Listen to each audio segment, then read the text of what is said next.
Halo teman-teman, selamat datang di channel Sharing You.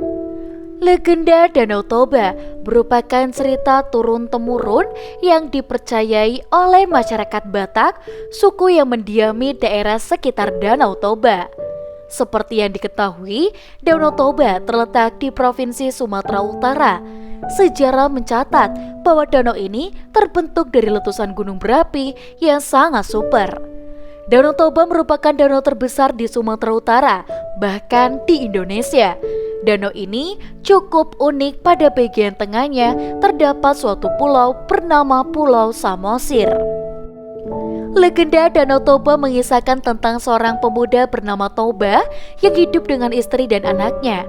Istrinya merupakan wanita yang berparas cantik, yang merupakan jelmaan dari ikan mas berukuran besar dengan sisik yang cantik dan juga berkilau. Toba merupakan seorang petani ladang yang terkadang juga mencari ikan di sungai dekat rumahnya untuk dijual ke pasar. Suatu hari, ia memancing ikan di sungai dan tak beberapa lama kemudian, mata kail alat pancingnya dimakan ikan. Diangkat dan benar saja, Toba menangkap ikan mas berukuran besar. Toba pun membawa pulang.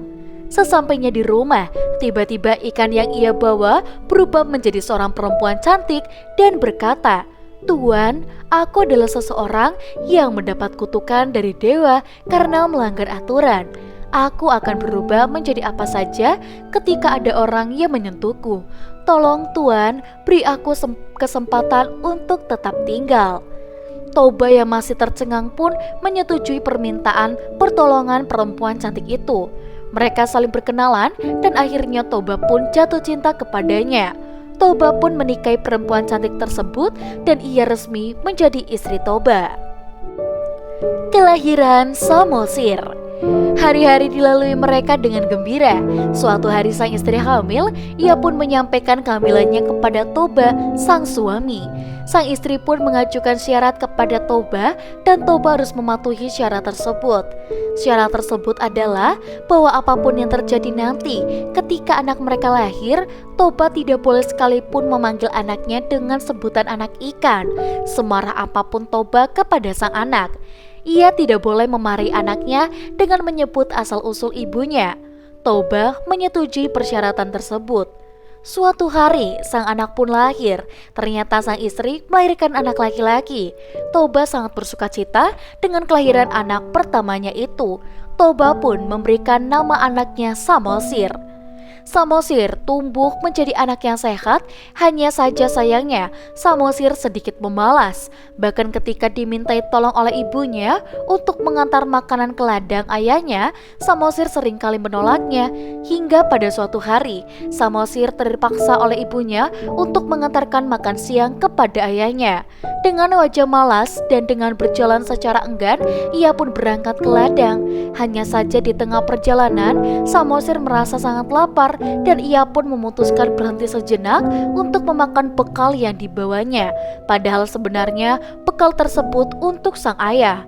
Samosir tidak menghabiskan bekal tersebut, dia masih menyisakan sedikit untuk ayahnya. Kemudian sesampainya di ladang, Samosir memberikan bekal sisa tersebut kepada sang ayah. Samosir pun menjelaskan bahwa di perjalanan ke ladang, ia merasa sangat lapar sehingga memutuskan untuk memakan bekal ayahnya tersebut. Toba yang lapar dan tidak menahan emosinya akhirnya marah kepada Samosir dan berkata, "Dasar kau anak ikan." Samosir yang mendengar perkataan Toba pun sangat terkejut dengan perkataan ayahnya. Ia pun berlari pulang sambil menangis. Ketika sampai di rumah, Samosir bercerita tentang perkataan ayahnya kepada dirinya.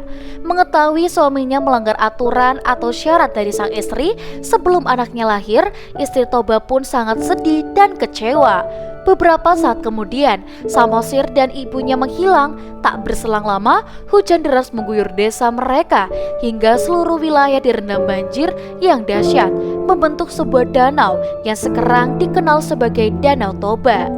Di tengah danau tersebut ada pulau besar yang dinamakan Pulau Samosir yang dipercaya merupakan tempat Samosir dan ibunya menghilang.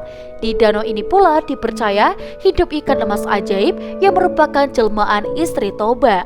Untuk teman-teman di rumah, jangan lupa untuk like, komen, dan juga subscribe.